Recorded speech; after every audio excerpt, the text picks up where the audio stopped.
മുഖ്യ പ്രഭാഷണം നടത്തുന്നതായി ബഹുമാന്യയെയും ആദരവോടെ ക്ഷണിച്ചുകൊള്ളുന്നു.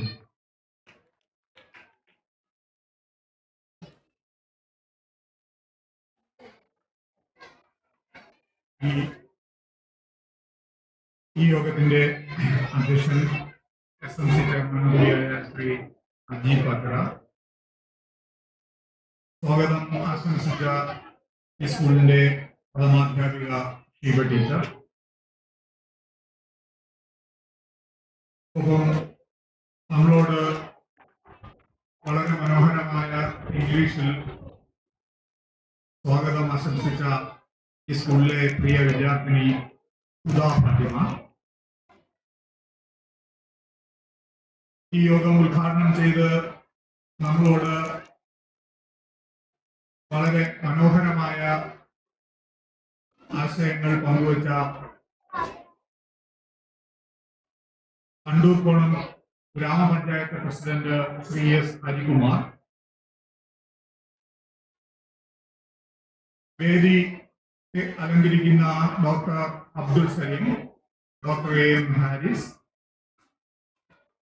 Safiya Beevi, mister and Mrs Abdul Saleem, PTA president Girish Kumar, anganwadi അധ്യാപകർ തുടങ്ങി നന്ദി പറയുന്ന പ്രീ പ്രൈമറി ടീച്ചർ പത്മകുമാരി, ഈ സ്കൂളിലെ പ്രിയപ്പെട്ട അധ്യാപകരെ, പ്രിയ കുഞ്ഞുങ്ങളെ, രക്ഷകർത്താക്കൾ,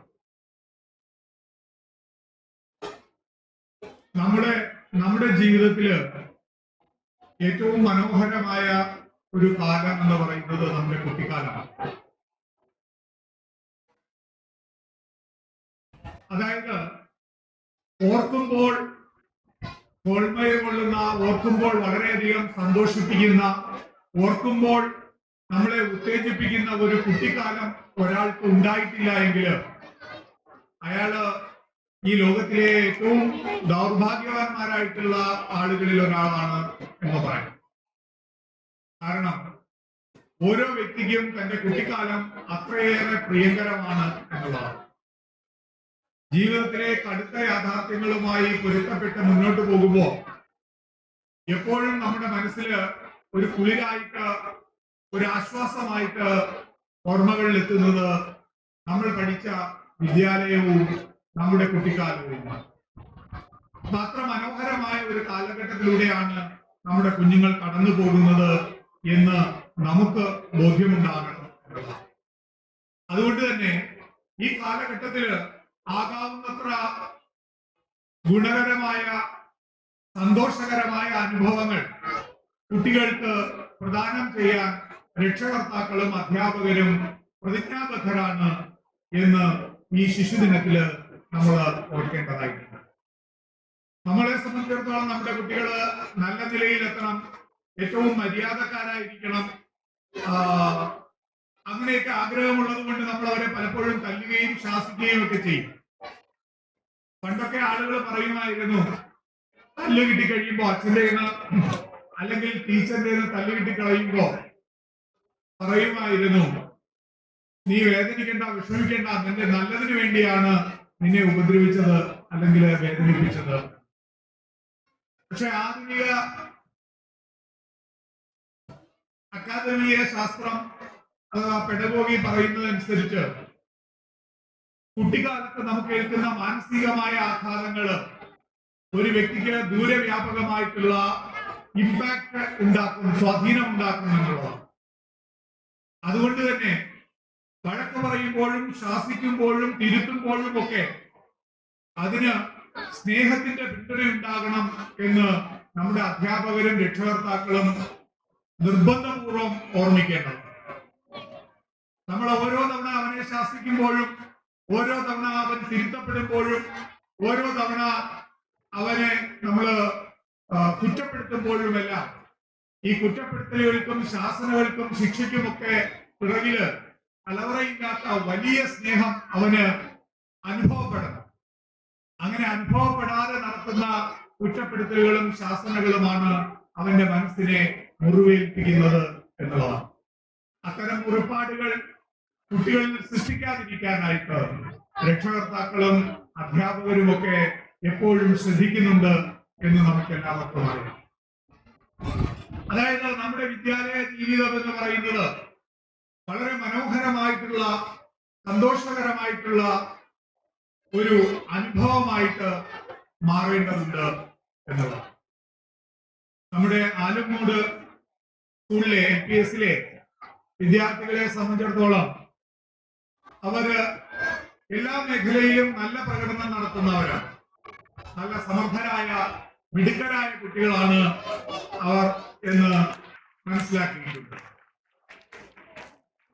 കൃത്യമായ പരിശീലനവും കൃത്യമായിട്ടുള്ള ഇടപെടലുകളും ഒക്കെ അധ്യാപകരുടെ ഭാഗത്ത് നിന്ന് ശരിയായ വിധത്തിൽ ഉണ്ടാകുന്നുണ്ട് എന്നാണ് ഞാൻ വിലയിരുത്തിയിട്ടുള്ളത്. നമ്മുടെ ഈ കഴിഞ്ഞ കലോത്സവത്തില് ഓവറോൾ ഉൾപ്പെടെ നിരവധി ട്രോഫികളാണ് നമ്മുടെ കുഞ്ഞുങ്ങൾ കരസ്ഥമാക്കിയത്. അല്ലെ, ശരിയല്ലേ ഞാൻ പറഞ്ഞത്? ധാരാളം ട്രോഫികൾ, ഓവറോൾ ഉൾപ്പെടെയുള്ള ധാരാളം ട്രോഫികൾ, കൈ നിറയെ ട്രോഫികളുമായിട്ടാണ് അവർ ആ വേദി വിട്ട് മടങ്ങിയത്. അപ്പോ ഇവരൊക്കെ മികച്ച മത്സരാർത്ഥികളായിട്ട്, വിദ്യാർത്ഥികൾക്ക് പുറമെ മികച്ച മത്സരാർത്ഥികളായിട്ട് മാറാൻ കഴിവുള്ള ശേഷിയുള്ള കുട്ടികളായി രൂപപ്പെട്ടിരിക്കുന്നു എന്നുള്ളതാണ്. ഇത് തന്നെയാണ് നമ്മൾ ശരിയായ ക്ലാസ് റൂം അനുഭവങ്ങളിലൂടെ കടന്നു പോകുന്ന കുട്ടികളിൽ ഉണ്ടാകുന്ന മാറ്റം. അതായത് തന്റെ ശേഷികൾ, തന്റെ പ്രതിഭ, തന്റെ കഴിവുകൾ പ്രകടിപ്പിക്കാനുള്ള ആത്മവിശ്വാസം ഒരു കുട്ടിക്കുണ്ട് എങ്കിൽ തീർച്ചയായും ആ കുട്ടിക്ക് നമ്മൾ നൽകുന്ന ശിക്ഷണം, നമ്മൾ നൽകുന്ന ക്ലാസ് റൂം അനുഭവങ്ങൾ ശരിയായ ദിശയിലാണ് എന്ന് പറയാം. അങ്ങനെയാണെങ്കിൽ കൂടി ഒരു കാര്യം പ്രിയപ്പെട്ട അധ്യാപകരെയും പ്രിയപ്പെട്ട രക്ഷകർത്താക്കളെയും പ്രിയപ്പെട്ട കുഞ്ഞുങ്ങളെയും ഞാൻ ഓർമ്മിപ്പിക്കാൻ ആഗ്രഹിക്കുകയാണ്. മത്സരങ്ങൾ എന്ന് പറയുമ്പോൾ എതിരാളിയെ പരാജയപ്പെടുത്തുക, അവനേക്കാൾ മികവുള്ളവനാണ് ഞാൻ എന്ന് സ്ഥാപിക്കുക എന്ന അനാരോഗ്യകരമായിട്ടുള്ള ഒരു ശീലം അറിയാതെയെങ്കിലും നമ്മുടെ കുട്ടികളിലും രക്ഷകർത്താക്കളിലുമൊക്കെ എത്തിച്ചേർന്നിരിക്കുന്നു. അതിൽ ഏറ്റവും ദൗർഭാഗ്യകരമായ കാര്യം, ഇത്തരം ചിന്തകൾ കുട്ടികളിലേക്ക് കടത്തിവിടുന്നതില് നമ്മുടെ അധ്യാപക പൊതുസമൂഹത്തിന് ഒരു പങ്കുണ്ട് എന്നുള്ളതാണ്. ഒരിക്കലും എതിരാളിയെ പരാജയപ്പെടുത്തിയല്ല നമ്മളൊരു മത്സരം വിജയിക്കുന്നത് എന്നുള്ളതാണ് നമ്മൾ ഓർക്കേണ്ടതായിട്ടുള്ള ഒരു കാര്യം.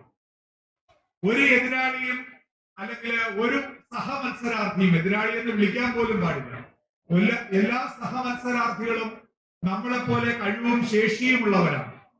ഒരു പ്രത്യേക സാഹചര്യത്തില്, ഒരു പ്രത്യേക സന്ദർഭത്തില് നമുക്ക് അവരെക്കാൾ നന്നായി പ്രകടനം നടത്താൻ കഴിഞ്ഞത് കൊണ്ടാണ് നമ്മൾ വിജയിയായി മാറുകയും അവൻ വിജയി അല്ലാതായി മാറുകയും ചെയ്തത് എന്നാണ്. ഈ യാഥാർത്ഥ്യം നമ്മൾ മനസ്സിലാക്കുമ്പോൾ നമ്മള് നമ്മുടെ സഹമത്സരാർത്ഥികളെ ബഹുമാനിക്കാനും അംഗീകരിക്കാനും പഠിക്കും. നമ്മുടെ ഭാവി തലമുറ അല്ലെങ്കിൽ ഈ ആധുനിക തലമുറ പഠിച്ചിരിക്കേണ്ട ഏറ്റവും വലിയ പാഠമാണ് നമ്മളെ കൂടെ ജീവിക്കുന്ന ആളുകളെ, നമ്മുടെ കൂടെ മത്സരിക്കുന്ന ആളുകളെ, നമ്മുടെ കൂടെ പ്രവർത്തിക്കുന്ന ആളുകളെ അംഗീകരിക്കാനും ഉൾക്കൊള്ളാനും സ്നേഹിക്കാനുമാണ് നമ്മൾ പഠിക്കേണ്ടത്, അവരെ പരാജയപ്പെടുത്താനല്ല എന്നുള്ളതാണ്. അവിടെ ഈ വിജയവും പരാജയവും എല്ലാം ആപേക്ഷികമായിട്ടുള്ള കാര്യങ്ങളാണ് എന്ന് നമ്മൾ മനസ്സിലാക്കേണ്ടതുണ്ട്. ഒരാളും ജീവിതത്തില് സ്ഥിരമായി വിജയിക്കാൻ പോകുന്നില്ല, ഒരാളും ജീവിതത്തില് സ്ഥിരമായി പരാജയപ്പെടാനും പോകുന്നില്ല. വിജയപരാജയങ്ങളിലൂടെ കടന്നു വരാനുള്ള മാനസിക അവസ്ഥ നമുക്കുണ്ടാകണം. ആ അവസ്ഥ നമ്മുടെ കുട്ടികൾക്ക് നമ്മൾ ഉണ്ടാക്കി കൊടുക്കണം. പരാജയപ്പെട്ടവന്റെ നേരെ നീ പരാജയപ്പെടേണ്ടവനല്ല, നീയാണ് വിജയിക്കേണ്ടവൻ, അതുകൊണ്ട് വിജയിക്ക് നേരെ ആക്രോശിക്കൂ എന്നല്ല അവന് പറഞ്ഞു കൊടുക്കേണ്ടത്. മറിച്ച് നീ നന്നായി പ്രകടനം നടത്തി മകനെ, അടുത്ത അവസരം നിനക്കുള്ളതാണ് എന്ന സന്ദേശമായിരിക്കണം അവന് നമ്മൾ നൽകേണ്ടത്. പരാജയങ്ങളെ ഉൾക്കൊള്ളാനുള്ള ഒരു മാനസികാവസ്ഥ കുട്ടികൾക്ക് ഉണ്ടാകുന്ന കാര്യത്തില് നമ്മുടെ രക്ഷകർത്താക്കളും വളരെയധികം ശ്രദ്ധിക്കേണ്ടതായിട്ടുണ്ട്. നമുക്കറിയാം, ചെറിയ പരാജയങ്ങൾ നേരിടുമ്പോൾ ഇന്ന് കുട്ടികൾ ഒളിച്ചോട്ടത്തിലേക്കും ആത്മഹത്യയിലേക്കും ഒക്കെ പോകുന്നുണ്ട്. അത് ഒരു ദിവസം അവനെ വിളിച്ചിരുത്തി, മോനെ ഇതൊന്നും ഒരു പരിഹാര മാർഗമല്ല എന്ന് പറഞ്ഞു കൊടുക്കുകയല്ല വേണ്ടത്, മറിച്ച് നിരന്തരമായ പെരുമാറ്റങ്ങളിലൂടെ അവനെ അത് ബോധ്യപ്പെടുത്തേണ്ടതാണ്. പരാജയം എന്ന് പറയുന്നത് ജീവിതത്തിന്റെ ഒരു ഭാഗമാണ്, അത് അവസാനമല്ല എന്നും വിജയം എന്ന് പറയുന്നത് ജീവിതത്തിന്റെ ഒരു ഭാഗമാണ് എന്നും അതുകൊണ്ട് എല്ലാം പൂർത്തിയായി എന്ന അർത്ഥമില്ല എന്നും അവനെ നമ്മൾ ഇത്തരം മത്സര വേദികളിലൂടെ ഓർമ്മിപ്പിക്കപ്പെടേണ്ടതായിട്ടുണ്ട്. ഒരാൾ നിരന്തരം മത്സരിക്കണം എന്ന അഭിപ്രായക്കാരനാണ്. ഒരാൾ നിരന്തരം മത്സരിക്കേണ്ടത് തന്റെ സഹജീവികളോടല്ല, മറിച്ച് ഒരാൾ നിരന്തരം മത്സരിക്കേണ്ടത് അവനവനോടാണ്. ഇന്നലത്തെ എന്നേക്കാൾ മെച്ചപ്പെട്ട ഞാനായിരിക്കണം നാളത്തേത്. ഇന്ന് ഈ വേദിയിൽ നിങ്ങളോട് സംസാരിക്കുന്നതിനേക്കാൾ മെച്ചപ്പെട്ട പ്രസംഗമായിരിക്കണം അടുത്ത വേദിയിൽ ഞാൻ പ്രസംഗിക്കേണ്ടത് എന്ന് ഞാൻ തീരുമാനിക്കുമ്പോൾ ഞാൻ ഒരു മത്സരാർത്ഥിയായി മാറുകയാണ്. സ്വയം മെച്ചപ്പെടുത്തലിലൂടെയാണ് നമ്മൾ ഉന്നതിയിലേക്ക് എത്തുക. അവിടെ ഒരു താരതമ്യം എന്ന് പറയുന്നത് വളരെ നൈമിഷികമായിട്ടുള്ള, വളരെ അപ്രസക്തമായിട്ടുള്ള ഒരു കാര്യമാണ് എന്ന് നമ്മൾ ഓർക്കണം. ഈ ഇരിക്കുന്ന ട്രോഫികളൊക്കെ നമ്മളുടെ മിടുക്കിന്റെ, മികവിന്റെ അംഗീകാരങ്ങളാണ്. ഇത്തരം അംഗീകാരങ്ങൾ ഭാവിയിലും നമുക്ക് നേടാൻ കഴിയട്ടെ, ജീവിത വിജയങ്ങൾ ഉണ്ടാകട്ടെ എന്ന് ഈ ശിശുദിനത്തില് നിങ്ങളോട് ഞാൻ പറയുകയാണ്. ഒപ്പം തന്നെ പരാജയങ്ങൾ ഉണ്ടാകുമ്പോൾ അത് താങ്ങാനും തിരിച്ചു വരാനുമുള്ള ശേഷിയും കഴിവും ആർജിക്കാനുള്ള കരുത്ത് അധ്യാപകരിലൂടെയും രക്ഷകർത്താക്കളിലൂടെയും അനുഭവങ്ങളിലൂടെയും നിങ്ങൾക്ക് ആർജിക്കാൻ കഴിയട്ടെ എന്ന് ആശംസിച്ചുകൊണ്ട് ഞാൻ അവസാനിപ്പിക്കുന്നു. നന്ദി.